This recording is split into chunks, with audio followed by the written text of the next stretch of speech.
할렐루야. 하나님의 은혜가 이 시간 우리들 모두에게 임하기를 주님의 이름으로 축원합니다. 말씀의 제목 한번 따라 하실까요? 교회는 믿음의 아카데미입니다. 아멘. 믿음 되시길 바랍니다. 설교 듣기 전에 이런 생각을 한번 하면 좋겠어요. 내가 오랫동안 교회를 다녔는데 내가 교회 다니면서 새롭게 배우고 알게 된 것이 무엇이 있나. 내가 만약 교회를 다니지 않았으면 몰랐을 것 중에 교회를 다니면서 새롭게 배우고 알게 된 것은 무엇일까. 이런 것들을 생각하시면서 말씀을 들으면 좋겠다 생각합니다. 이 책은 이어령 교수의 마지막 수업이라는 책입니다. 저 사진이 그가 이제 말년에 암을 앓아요. 그래서 조금 수척해지신 그런 모습입니다.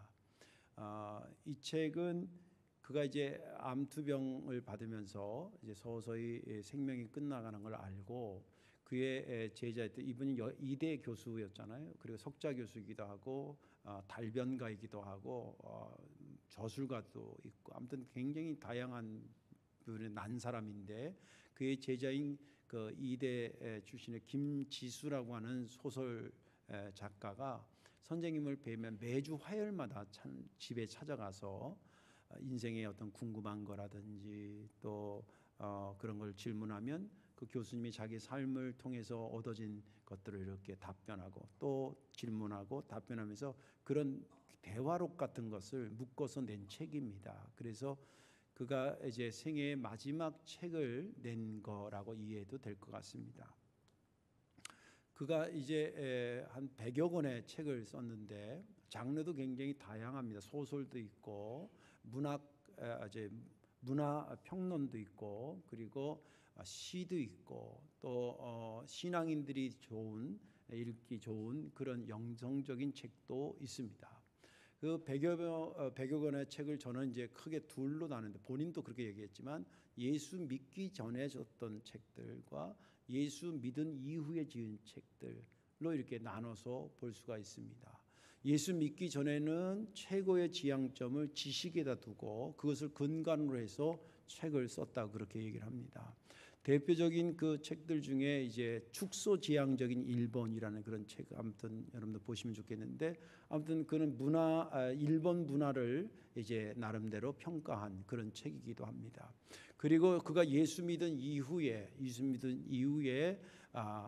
쓴 책 중에 지성을 넘어 영성으로라는 그런 유명한 책이 있고 그 후속 따라 나온 것은 의문은 지성을 낳고 그리고 믿음은 영성을 낳는다 이런 책이라든지 어느 무신론자의 기도라든지 그리고 또 오늘 소개한 이어령의 마지막 수업도 거기에 해당이 됩니다.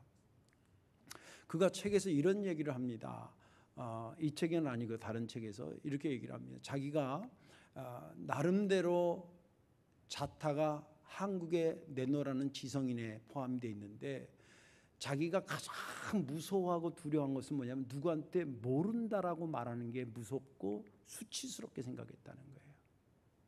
그래서 어떤 원고를 받으면 어떻게 하든지 그거에 대해서 나쁜 차원이 아니라 아는 체를 해야 되니까 연구도 많이 하고 나쁘다는 게 아니라 연구도 많이 하고 그리고 다른 학자들이 말하지 않은 자기만의 독특한 언어와 색깔로 그것을 표현하기 위해서 정말 밤잠을 설치는 그런 괴로운 나날이 있었다는 거예요.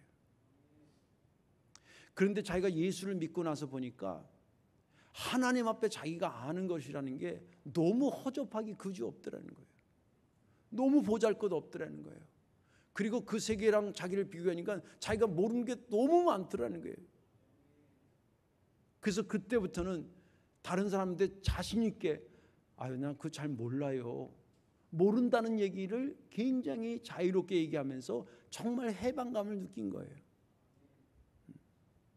여기 책에도 이제 여러 대화 이제 타이틀이 이제 몇 가지가 있는데 그 중에 하나 타이틀이 이런 게 있어요. 아직도 모르는 것이 많다는 즐거움. 사실은 학자들로서는 할 말이 아니에요. 아직도 모르는 게 많다는 게 이게 수치스러운 일인데 여기 중간에 보면 아직도 모르는 게 있다는 것이 즐겁다는 거예요. 왜? 하나님으로부터 계속 알아지게 되니까. 실은 그는 겸손해서 그렇게 표현했지만 우리들의 입장에서 볼 때는 정말 그 사람이 모른다 그럴 때 진짜 많은 것을 알게 된 사람으로 이해하기 시작했습니다.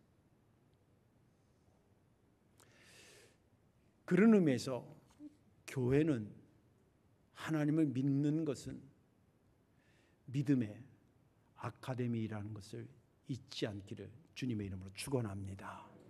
오늘 본문에 있는 말씀은 바울이 에베소 교회에 보낸 편지지요. 나는 니네 교회가 이러면 좋겠다라고 하는 마음을 담아서 쓴, 성령의 감동으로 쓴 말씀입니다. 오늘 15절부터 읽었는데 그 앞의 내용이 뭐냐면 먼저 이해를 가져야 되는 것은 당신들이 하나님의 백성이 되고 구원의 백성이 된 것은 어쩌다 우연이 된 게 아니라는 거예요. 그리고 허접하게 된 것도 아니라는 거예요. 하나님이 창세전부터 당신을 기억하고 있고 때가 돼서 주님의 아들, 하나님의 아들 독생자를 보내주시고 그분이 피 흘려주시고 그 어마어마한 것을 통해서 당신이 구원받은 백성이 됐다는 거예요. 그걸 전제하고 있습니다. 그러면서 15절이 시작되는데 다행스럽게 여러분들이 구원받은 것이 어마어마한 것이라는 것을 알고 자신의 믿음을 정말 견고히 하는 것, 그리고 그 믿음 생활을 견고히 하려면 다른 성도들을 부지런히 돕는다는 소식을 듣고 내가 너무 기뻤습니다. 그래서 내가 여러분들을 위해서 꼭 기억하고 그리고 여러분들을 위해서 늘 기도하면서 감사하다라고 하는 것을 멈추지 않고 있습니다. 그러면서 더불어 나는 여러분들이 이 에베소 공동체의 이 교회를 다니면서 이런 교회가 되기를 간절히 원하고 있습니다. 먼저는 예수 그리스도의 아버지 하나님께서 지혜와 계시의 영을 여러분들에게 주셔서 하나님을 더 많이 아는 공동체가 되기를 원합니다.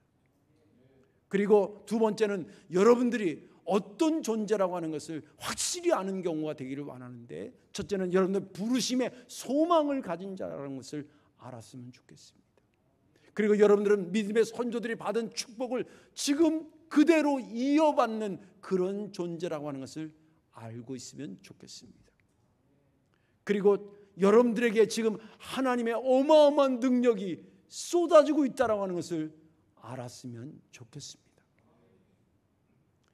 하나님의 그 능력은 독생자 예수 그리스도를 죽음 가운데 살리셔서 하나님 당신의 보좌 우편에 앉으시고 모든 권세 위에 뛰어난 이름을 주셔서 모든 권세로 하여금 그 앞에 머리를 저리게 하게 하시고 그분을 교회의 머리로 세우신 것입니다.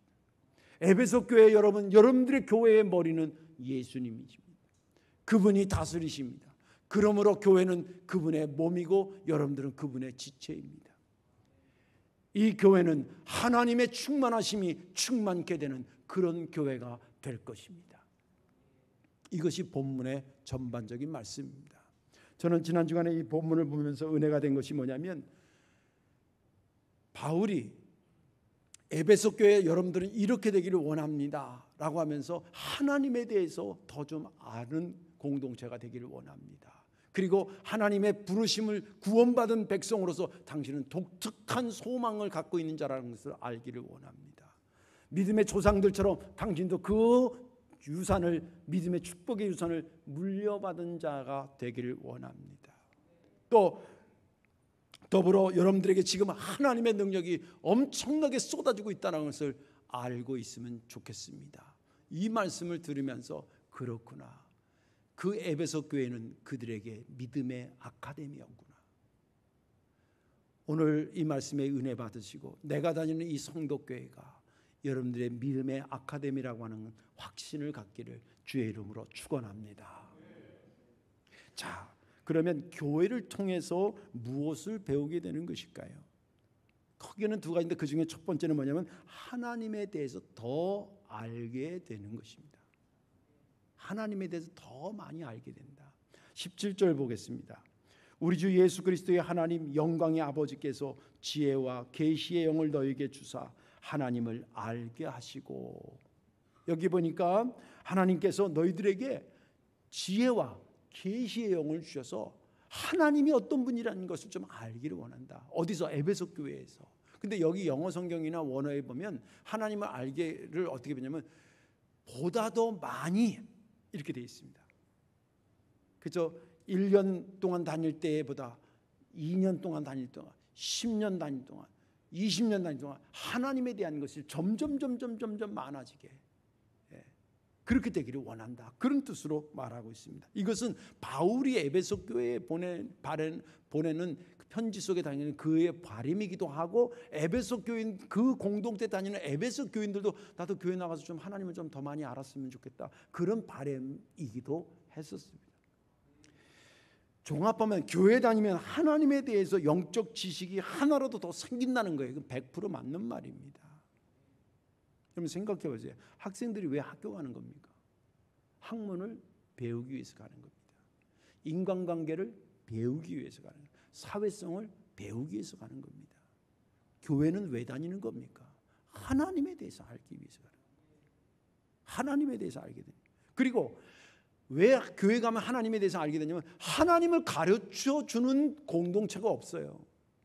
동사무소 가면 하나님을 가르쳐 줍니까? 영어 학원을 가면 하나님을 가르쳐 줍니까? 한번 생각해 보세요. 학교를 다니면 대학을 가면 하나님을 가르쳐 줍니까? 뭐 미션 대학교 같은 경우는 좀 다르지만 일반적으로 그냥 유니버시티 생각하고 그럴 때 대학 들어간다고 하나님 가르쳐 줍니까? 현실적으로 하나님을 가르쳐 주고 구체적으로 가르쳐 주고 계속 가르쳐 주는 것은 교회입니다. 네, 교회입니다. 근데 왜 그러면 교회에 가서 그렇게 하나님을 대해서 자꾸 알아야 되고 배워야 된다는 얘기냐? 잘 들으세요. 그것은 하나님에 대한 아는 것이 많이 알면 할수록 그것이 내 축복의 폭이 되기 때문에 그렇습니다. 믿음 되시기 바랍니다. 그런데 우리나라 격언에도 이런 말 있잖아요. 아는 게 뭐예요? 아는 게 힘이래요. 그러니까 하나님을 빼고 인간 사회에서 아는 게 힘이에요. 뭐 어쩌고 그래서 너 봤어? 아니 그 누가 그러던데 난 봤어. 그러면 그 다음부터 뭐예요? 게임 끝난 거예요. 아는 게 힘이에요. 그리고 또 이런 거 있잖아요. 아는 것만큼 보인다. 들어보셨어요?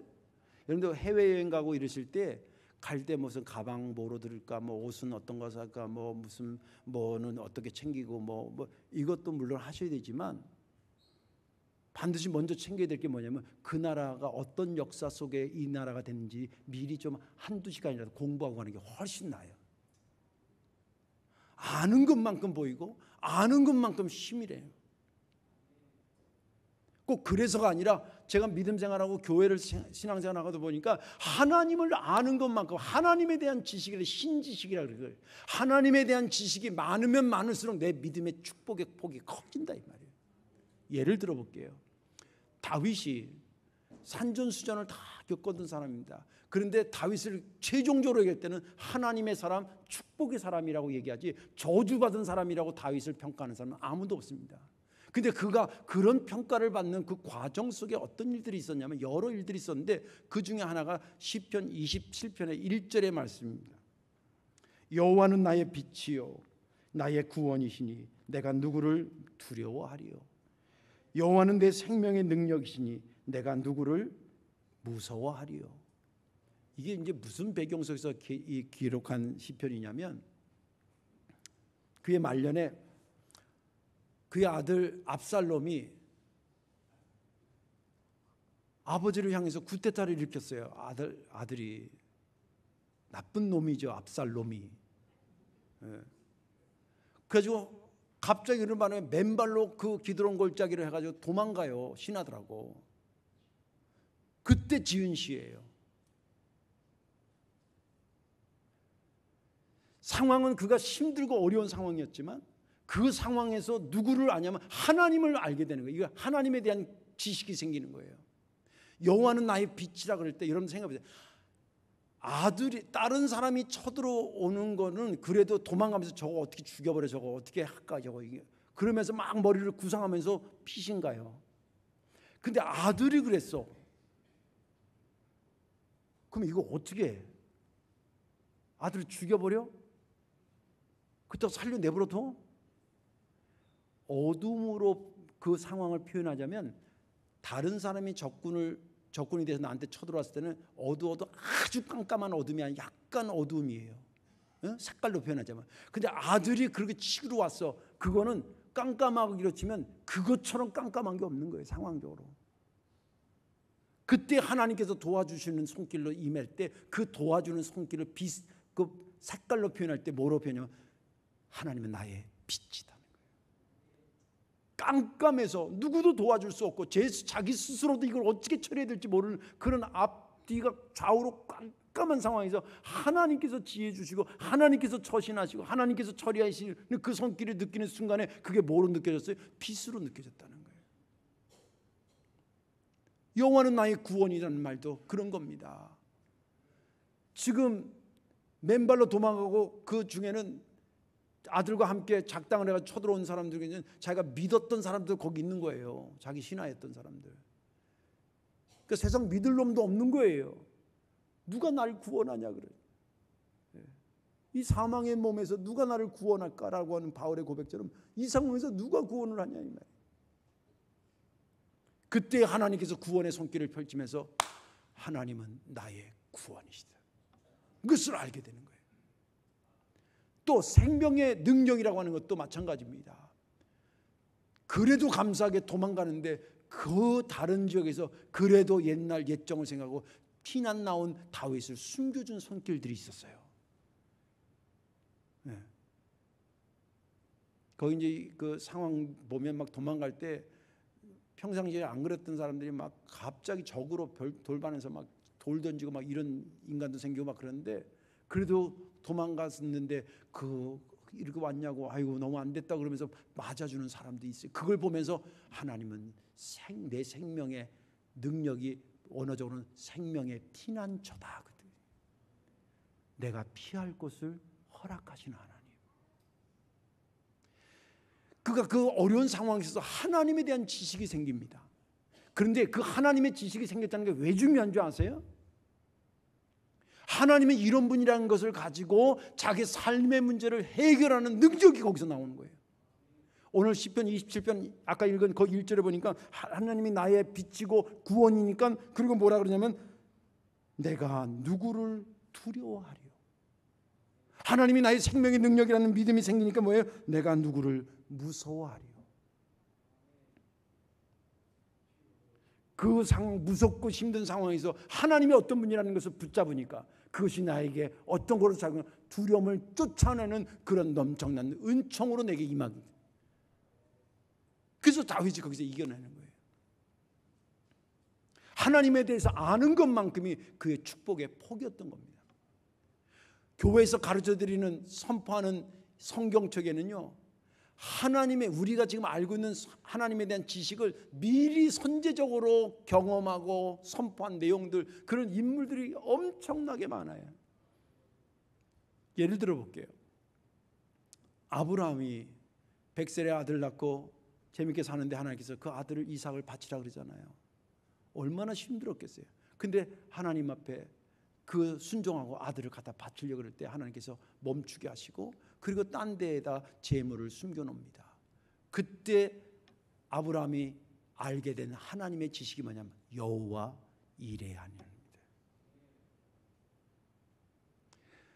목사는 이제 교인들하고 어떤 일을 하자고 하는 쪽이잖아요. 이걸 합시다, 어디를 갑시다 이런단 말이에요.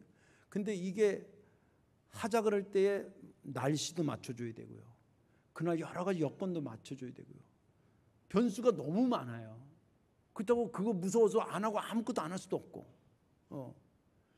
그때 하나님한테 어떤 것을 계획할 때에 계획하고 제가 붙잡고 기도하는 내용이 뭔지 알아요? 여호와 이레 하나님. 아브라함이 알았던 그 지식을 나도 붙잡고 기도하는 거예요. 네.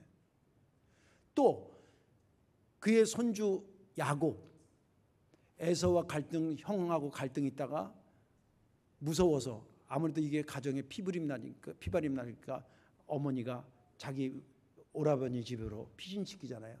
그 한 900km, 1000km 떨어진 데 가니까 몇 날 며칠을 가는 거예요. 가다가 길에서 자고 또 가다가 길에서 자고. 근데 뭐 굉장히 무섭고 두렵죠. 근데 하루는 이제 노숙을 하게 됩니다.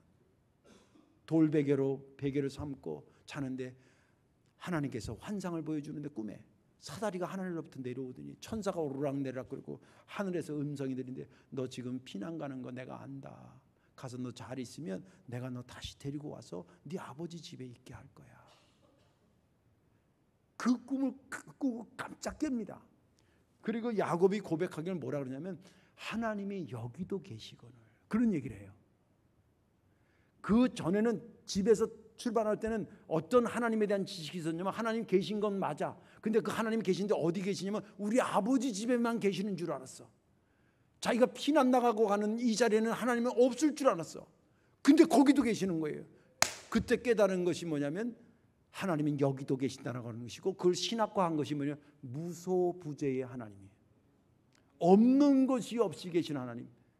우리가 선교지를 위해서 기도할 때 뭐예요? 하나님 거기도 계신 하나님.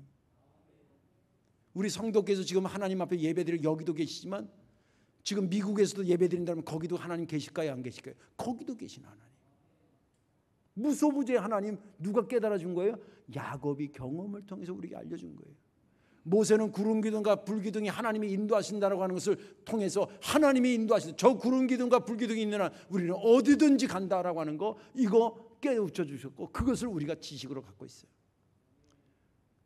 그거 외에도 다니엘 같은 경우 믿음 지키면 비록 어렵더라도 사자굴에서도 해서도 하나님 살려내신다라는 하나님에 대한 지식을 우리에게 알려줬어요. 12제자들 하나님의 일을 하는 사람들 철저하게 하나님 책임진다는 거 그거 우리에게 가르쳐줘서 하나님에 대한 것을 가르쳐줬어요. 이거 다 어디서 가르쳐주는 거예요? 교회에서. 뭘 통해서? 말씀을 통해서 가르쳐주고 있어요. 우리 교회만 하더라도 여기 집사님, 권사님, 장로님들 여기 많이 계시지만 이분들 다 자기 나름대로의 하나님에 대한 개념을 갖고 있는 사람들이에요.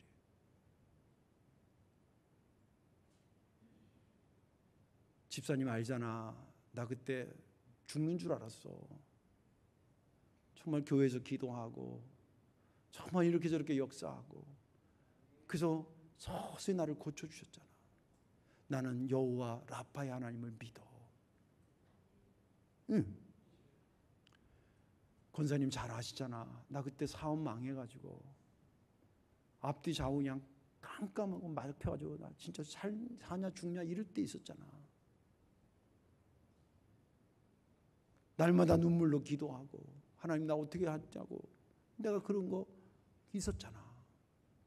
근데 지금 봐봐. 하나님 이렇게 저렇게 역사하시니 길을 열어주시잖아. 하나님은 나에게 구름 기둥과 불 기둥 같으신 분이야. 이런 하나님에 대한 경험을 갖고 있는 이 사람들이 모여있는 곳이 어디냐면 교회예요. 그래서 교인들끼리 뭐 다 친할 수 없지만 몇몇 친한 교인들이 이렇게 들고 서로 간증 나누고 그러면 내가 못 봤던 하나님을 보는 거예요. 내가 만나지 못했던 하나님에 대한 지식을 만나는 거예요. 그 만난 것만큼이 뭐예요? 내 삶을 해석해 나가고 내 삶에 임하는 자세를 갖추게 되고 또 소망을 갖게 되고 이런 것이 뭐냐면 내 축복의 폭이라 이 말이에요. 매주 예배 때마다 하나님에 대한 지식을 하나씩 이상 꼭 소유하시길 바랍니다. 그러면 1년에 52주요. 2년이면 104개요. 10년이면 520개요. 20년이면 1000개가 넘어가요. 아유, 하나님에 대해서 그렇게 많아요? 배울 게 그렇게 많나요? 간단히 얘기하면 하늘의 별보다 많은 게 하나님의 세계인 줄로 믿으시기 바랍니다. 여러분들 실제 삶에 벌어지는 상황들이 대여섯 개밖에 없어요? 아유, 목사님 말 마세요. 제가 산전수전 다 겪었습니다. 어떤 분은 산전수전까지 모자니까 공중전도 치렀대. 수천 수만 가지 삶이 정황들이 내 삶을 지나가잖아요. 그때마다 풀어가는 것은 하나님의 지식에서 그것을 풀어갔다는 거예요. 그것이 그만큼이 내가 축복의 폭이 되는 겁니다. 오실 때마다 하나님에 대한 지식을 새롭게 가지고 가시기를 주님의 이름으로 축원합니다. 어디서? 교회에서 가르쳐주는 거예요. 두 번째는 교회를 통해서 무엇을 배우냐면 나에 대해서 더 많이 알게 됩니다. 내 자신에 대해서. 오늘 본문 18절과 19절을 보겠습니다. 너의 마음의 눈을 밝히사 그의 부르심의 소망이 무엇이며 성도 안에서 그 기업의 영광의 풍성함이 무엇이며 그의 힘의 위력으로 역사심을 따라 믿는 우리들에게 베푸신 능력의 지극히 크심이 어떠한 것을 너희로 알게 하기를 원하노라. 이 말씀은 에베소 교회 여러분들은 아주 독특한 은혜를 받은 사람들이에요. 그거 진짜 모르지 말기를, 그 꼭 알기를 원합니다. 이 이야기를 성령 하나님께서 바울에게, 야, 에베소 교인들한테 너는 세상 사람들이 소유하지 않는 엄청난 것을 소유하고 있는데 아직 그 사람들이 그걸 잘 모르는 것 같아. 이것 좀 알려줘라 라고 하면서 쓴 겁니다. 여기 세 가지 것에 대해 나와 관련된 세 가지 것, 여러분들 다 해당되는 겁니다. 첫째는 뭐냐면 부름의 소망이 있는 자라는 거예요. 부르심의 소망이 있다는 얘기는 뭐냐면 하나님이 나를 구원으로 불러주셨잖아요. 믿는 자들에게는 반듯한 소망이 우리를 기다리고 있는 줄로 믿으시기 바랍니다. 이 땅뿐만이 아닙니다. 이 땅을 끝나서 그 다음 세계까지 소망을 갖고 있는 거, 세상 사람들은 상상할 수 없는 것을 우리는 소유하고 있습니다. 믿음 되시기 바랍니다. 그것이 있다라고 하는 것을 가르쳐줘라. 이게 왜 그런 얘기를 하게 되냐면 초대교회 때 상황이요, 삼중고예요. 삼중고. 그냥 인생을 그냥 살아가도, 삼중고 없이 살아가도 인생이라는 게 쉽지 않은데, 초대교회 때 예수님을 믿었다라고 하는 그것 때문에 그들은 삼중고가 더 플러스 됐다는 거예요. 첫째는 로마의 정치적인 압박과 종교적인 다신론적인 로마의 자체, 또 황제 숭배 이런 것들이 있었거든요. 이거 가지고도 푸싱하는 거예요. 그리고 만만하면 동네 북이 기독교인이에요. 내려가 불 질러놓고서는 만만한 게 기독교인한테 더 뒤집고 싶어요. 쉬워요. 그리고 종교적으로 또 유대교의 핍박이 있었습니다. 바울이 수없이 돌에 의다 맞은 거 대부분은 유대인들이 갖다 집어던진 거예요. 자, 그렇게 의도맞고 쫓겨가고 비아냥당해 손가락질 당하니까 일할 터전이 없는 거예요. 그러니 뭐가 오는 거예요? 경제적인 어려움이 뒤따라오는 거예요. 얼마나 힘든 삶을 살았는지 몰라요. 그러니까 갖고 있는 소망도 사라질 뻔하는 거예요. 그때 하나님께서 바울에게 지금 상황이 소망이 안 보이는 것 같아. 너희들이 진짜 소망이 없는 자가 아니라는 것을 알려줘라. 성도들만이 갖고 있는 독특한 소망이 있다는 것을 꼭 심어주고 알게 해주라. 어디를 통해서? 에베소 교회를 통해서. 그 얘기가 그 얘기예요. 또 여기를 보면은 두 번째는 성도 안에서 그 기업의 영광의 풍성함이 너에게 있다는 것을 알아라. 이 말은 뭐냐면 성도 안에서는 그 전에 에베소 교회 교인들, 구약부터 시작하면 예를 들면 아브라함부터 시작해서 믿음의 사람들이 그 믿음 지키다가 축복받은 걸 자기들도 알거든요. 근데 참 이게 아이러니한 게 성경에 그런 인물이 그렇다고 하는 것은 고난 가운데서 이겼다고 축복받았다 이걸 아는 거하고 내가 고난 당할 때 이것을 해석으로 가져오는 거하고 이게 거리가 너무 멀어. 하나님이 계속 그런 것을 보여주는 것은 그걸 통해서 너가 받을 복을 받으라고 그러는 건데, 아, 그분은 그렇게 해서 그렇게 축복받았대. 근데 나는, 그리고 자기 해석으로 가져오질 않아요. 에베소 교인들한테 하는 말이에요. 성도 안에서 이 말은 뭐냐면 너희들보다 먼저 살았던 믿음의 사람, 야곱 같은 경우가 바로 왕한테 가서 자기가 뭐라 그러는지 자기 인생을 하면 저는 험난한 세월을 산 사람입니다. 그러면서도 뭘 지켜요? 믿음을 지키다가 마침내 바로 왕까지 축복해주는 사람 자리에, 이런 믿음을 지켜서 그들이 받은 축복, 그것을 너희들도 믿음 지키면 그대로 이어간다는 거예요. 이어져 너에게 임한다는 거예요. 성경에 이런 말씀이 있습니다. 갈라디아서 3장 9절의 말씀입니다. 그러므로 믿음으로 말미암은 자는, 그러니까 믿음으로 사는 자는 그런 뜻이죠. 아브라함과 함께 복을 받는다. 아브라함과 함께 복을 받는다는 게 어떻게, 나랑 수천 년 차이가 있는데 어떻게 아브라함과 함께 그 말은 뭐냐면 아브라함처럼 믿음 가지고 네가 힘들더라도 살면 아브라함이 마침내 받은 축복을 너도 똑같이 받게 되는 거야. 그 얘기를 하는 거예요. 에베소 교회 여러분들 지금 힘들다 그래서 여러분들 축복받지 않는 사람이 아닙니다. 여러분들의 그 믿음 지킨 거, 여러분들 믿음의 선조들이 보여준 그 축복을 이어받는 자들입니다. 또 한 가지는 뭐냐면 이런 겁니다. 당신들에게 지금 하나님의 엄청난 능력이 은혜로 임하고 있다고 하는 것을 알기를 원합니다. 그런 겁니다. 여러분들 우리가 은혜도 감지되는 은혜가 있고 감지되지 않은 은혜가 있어요. 그 코로나 때 나온 복음성가 중에 뭐 이런 거 있잖아요. 그냥 일반적이었던 것이 지나고 나니까 그게 다 뭐였다고? 은혜였다. 그저서 깨달은 거예요. 지금도 여러분들 저도 못 느끼는 하나님의 은혜가 지금도 능력 가운데 우리에게 임하고 있다는 거예요. 에베소 교회 여러분들 지금 힘들고 어렵고 삶이 해석이 되지 않는다 하더라도 하나님의 능력의 은혜가 당신에게 임하고 있습니다. 우리는 지금 에베소 교회에 보낸 편지 이후에 2000년 뒤에 사는 사람들입니다.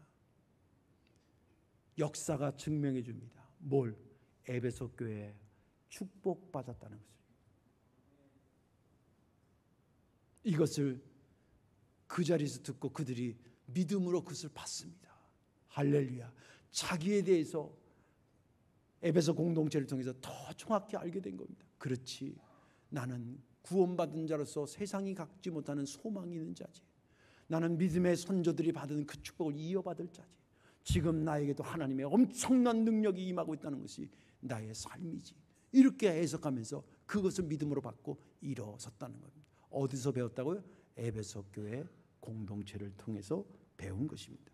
얼마나 강력하게 임한지 로마서 8장 39절에 이렇게 기록되어 있습니다. 높음이나 기쁨이나 다른 어떤 피조물이라도 우리를 우리 주 그리스도 예수 안에 있는 하나님의 사랑에서 끊을 수 없으리라. 세상 어떤 힘이 있어도 하나님이 우리를 붙잡는 그 손을 끊어낼 수 없다는 그 사랑으로 에베소 교회 당신이 사랑받고 있다는 것을 알고 계십시오. 그 얘기입니다. 우리는 누구입니까? 구원받은 소망이 있는 자인 줄로 믿으시기 바랍니다. 아브라함의 축복을 이어받을 자임을 믿으시기 바랍니다. 내가 감지하지 못하지만 하나님의 엄청난 능력이 수반된 은혜가 임하고 있는 자임을 믿으시기 바랍니다. 이거를 어디서 가르쳐 주느냐? 교회에서 말씀을 통해서 계시의 영을 통해서 가르쳐 주신다. 이제 말씀을 정리하겠습니다.